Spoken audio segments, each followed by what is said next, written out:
Hello everybody, my name is Rachel and welcome to my channel Kalanati. Today I'm going to review Arcadia by Iain Pears. Usually when I start off a review, I want to immediately mention a book's genre, or at least what I think a book's genre is, because it's a pretty immediate clue as to what I'm going to talk about and whether you, the viewer, care what I'm talking about, if it's your genre or not.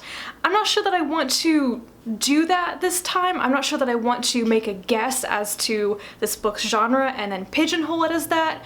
I think that a reader's experience and what they enjoy is going to influence how they view and categorize this book.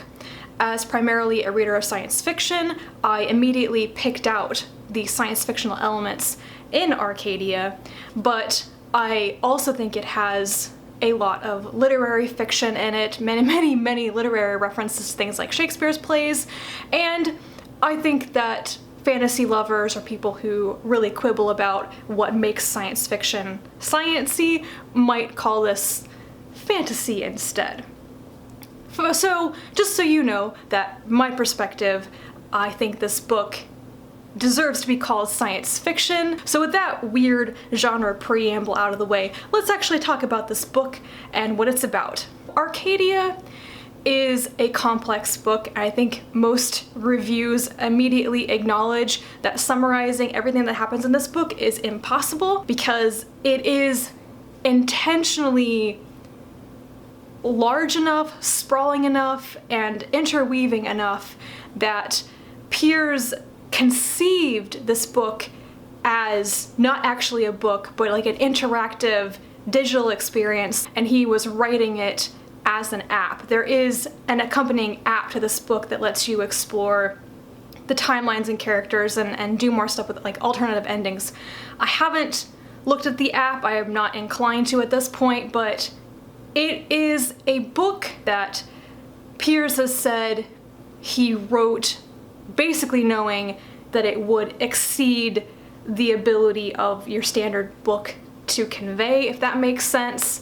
I think it is quite successful just on its own, however. It begins in the 1960s with a man named Henry Lytton, who is a pseudo-inkling. He's a contemporary of people like C.S. Lewis and J.R. Tolkien, and he is drafting a fantasy world called Anterworld that he wants to write a story in. He was part of the British intelligence effort during World War II. He's kind of retired now, but in the story, he takes a break from writing about Anterworld to track down and lay traps for a Russian spy in the British intelligence agency. Lytton is friends with a woman named Angela, who, unbeknownst to him, is actually from a dystopian future time. She has escaped from her time in a time machine to the 1930s where she met Lytton. Angela wants to eventually go home, so she is building another time machine, and to test it, she creates a real version of Lytton's Anterworld. She creates a portal to this pocket universe in his basement. Lytton is also friends with a 15-year-old girl named Rosie who takes care of his very fat, cantankerous cat, and one day when he is gone, she goes down into his basement to look for the missing cat, and she walks through the portal into Anterworld. When Rosie enters into Anterworld, it stops being in stasis, it starts moving. She walks in, and she's the free variable that means it starts to evolve and do other things. It starts to destabilize Angela's origins or future time, however you want to view that. So Angela wants to turn off the machine and close down Anterworld, but when Rosie tries to leave it, she leaves behind a doppelganger or a copy that prevents the world from being shut down. And then you have characters inside of Anterworld, a teenage boy named Jay and his teacher, Henry, who are kind of asking questions about the boundaries of their world, because their world is based on Lytton's unfinished world building. It's kind of sketchy. They don't know everything. There are clearly thin spots in the world building, and then they meet these other characters like Rosie and Angela and Lytton. It's fascinating. I really cannot emphasize this enough. This book was truly engrossing for me. I don't know what particular element it was. I think it's the whole of it that was so engrossing and captivating. This doesn't happen to me very often, but I literally forgot that I was reading this book. I was unaware of turning the pages. I sat down and I read like 250 pages in an entire afternoon. And I'm one of those people that I'm always super aware of how I'm sitting and how far I am through the book, and that I've got an itch on my nose and everything. I'm always aware that I am reading something. So I think it's the mark of a truly engrossing reading experience that I just forgot I was reading the book. It was more like seeing the action in a movie in my head. It's just so rare for me to have that experience. So this book pushed all of my little happy buttons. I think it was very well written. I think that the very complex structure was handled well. And for all that I'm emphasizing that it's complicated and that a lot is happening, I was never lost. I don't think that this book is an enigma. I don't think that it is impossible to figure out what's going on, which I really appreciate. I don't really like stories that leave too much up to interpretation or make it impossible for you to figure out what's going on.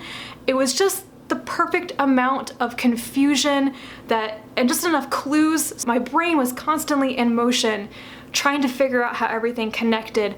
And I was so pleased that I was actually right a lot of the time. In my recent reading, I've had a streak of books with characters that I really disliked. I have not cared about or empathized with protagonists or entire casts of characters. So it was really refreshing and heartening that I liked all of the characters in this book. I just enjoyed all of them. In multiple POV stories, there's usually that one person that you just want to get back to their chapters and you don't care about some of the others. And I never had that feeling while reading this because I wanted to know all of these people's storylines because I was looking for the connecting clues. Every time you switched to another person, you learned a little bit more that illuminated what was happening with other people. I loved Lytton. I liked seeing him as the writer. I really enjoyed seeing him in his role of catching a spy and spinning his web, which is something I didn't even really catch onto until the end of the book, and I was like, oh, but I really like this. Rosie actually has a love interest storyline in Anterworld that my first thought was, oh, this is gonna be a story about a teenage girl going to a fantasy world and falling in love with somebody. I'm like, do I really want to read about that? But it was actually really amusing because she is pretty progressive, walking into a much older feeling time, and her behavior is so anachronistic, and she's just running laps around this guy who's in love with her. She totally has the upper hand. Probably my favorite character, however, is Angela because she's kind of bizarre. In her future, her present day, she's already considered to be crazy. She is a psychomathematician, which means she basically does really complicated math and her best work when she is high as a kite. I mean, she comes back to the 1930s and just gets drunk and has sex and takes drugs so that she can build another time machine in her head. And to her, this is completely normal. And she's so idiosyncratic in this time period, but she's so fun at the same time. No nonsense, but also way out there. I think the first people I would recommend this to are David Mitchell lovers. I see a lot of people comparing Arcadia to Cloud Atlas, which I haven't read, but I have read the Bone Clocks, and I can absolutely say that Arcadia did for me what I wanted the Bone Clocks to do, in which it didn't really deliver. This is what I wanted from my experience of reading the Bone Clocks. And I understand that Pears's other work is nothing like Arcadia, but man, I wish it was. So, in conclusion, I loved it. If you have read it, please comment down below and let me know what you think. And if you've used the app, do you have any thoughts on it? Because I don't have any experience with it, but I know people will probably have questions about that. So if you have looked at it, please comment down below and let people know what you thought of it. And that's it for me and this review. Thank you very much for watching, and I will talk to you again soon. Bye.